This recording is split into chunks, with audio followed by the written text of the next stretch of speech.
राम राम। आपल्या विश्व चैतन्य चॅनलला सगळ्यांनी सबस्क्राइब करा हो माय बाप। मिट्टी में ना घोल रे मनुष्य जन्म अनमोल रे, मिट्टी में ना घोल रे अब तो मिला है फिर न मिलेगा कभी नहीं कभी नहीं कभी नहीं रे, अब तो मिला है फिर न मिलेगा कभी नहीं कभी नहीं कभी नहीं रे, अब तो मिला है कभी नहीं कभी नहीं कभी नहीं रे, अब तो मिला है कभी नहीं कभी नहीं कभी नहीं रे।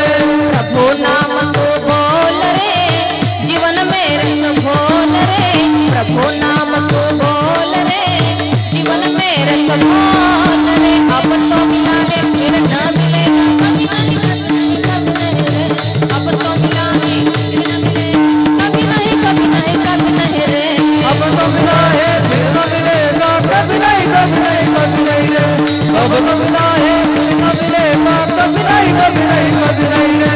तू है बुढ़बुढ़ा पानी का मत कर रे जोर जवानी का, तू है बुढ़बुढ़ा पानी का मत कर रे जोर जवानी का, संभल संभल कर चल नर बंदे पता नहीं जिंदगानी का, संभल संभल कर चल नार बंदे पता नहीं जिंदगानी का, मिट्टी वानी बोल रे हिल मिल के तो डोल रे, अब तो मिला है फिर न मिलेगा कभी नहीं कभी नहीं कभी नहीं रे, अब तो मिला है फिर न मिलेगा कभी नहीं कभी नहीं कभी नहीं रे, अब तो मिला है फिर न मिलेगा कभी नहीं कभी नहीं कभी नहीं रे, अब तो मिला है फिर न मिलेगा कभी नहीं कभी नहीं कभी नहीं रे।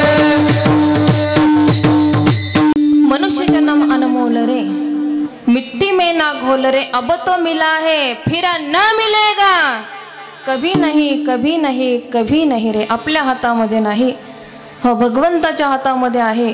हा मनुष्य देह त्या ठिकाणी याला द्यायचा की नाही, हो 84 लाख योनीनंतर मनुष्य देह प्राप्त होतो, पण तो मनुष्य शरीर त्या ठिकाणी जीवन आपल्याला पूर्ण द्यायचं की नाही ते भगवंताच्या हातामध्ये आहे का नाही। नाहीतर काही काही गर्भामध्ये स्थापित होऊन त्या ठिकाणी नष्ट अशा प्रकारचे होतात, काही काही जन्माला आल्यानंतर त्या ठिकाणी मृत्यू पावतात, भगवंताच्या सर्व हातामध्ये आहे आणि तो नरदेह त्या ठिकाणी आपल्याला मिळालेला आहे, आणि म्हणून आपण भगवंताचं भजन केलं पाहिजे।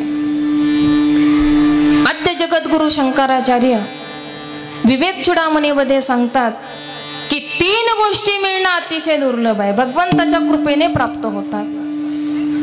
दुर्लभम त्रयमेवेत देवाग्नुग्रह हेतुकम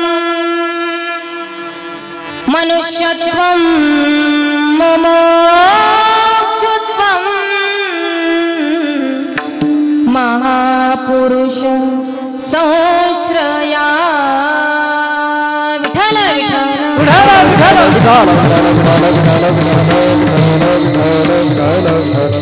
3 गोष्टी मिळणं अतिशय दुर्लभ आहे, त्या भगवंताच्या कृपेने प्राप्त होतात। कोणत्या कोणत्या?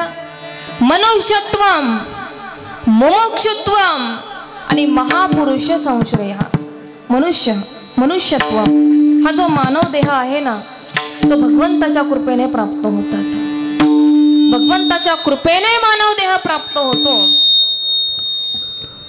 दुसरी गोष्ट आहे मुमुक्षुत्व, अत्यंतिक दुःखाची निवृत्ती, परमानंद सुखाची प्राप्ती, याचं नाव आहे मोक्ष। आणि या मोक्षाच्या प्राप्तीची इच्छा ज्याला आहे त्याला म्हणतात मुमुक्षुता, आणि ही इच्छा ज्याच्या जवळ आहे त्याला म्हणतात मुमुक्षु। आणि म्हणून ही मुमुक्षु स्थिती प्राप्त होणं हे भगवंताच्या कृपेनेच त्या ठिकाणी प्राप्त होते। आणि तिसरी गोष्ट महात्म्यांचा संग, महापुरुषांचा संग, तो सुद्धा भगवंताच्या कृपेनेच प्राप्त होतो।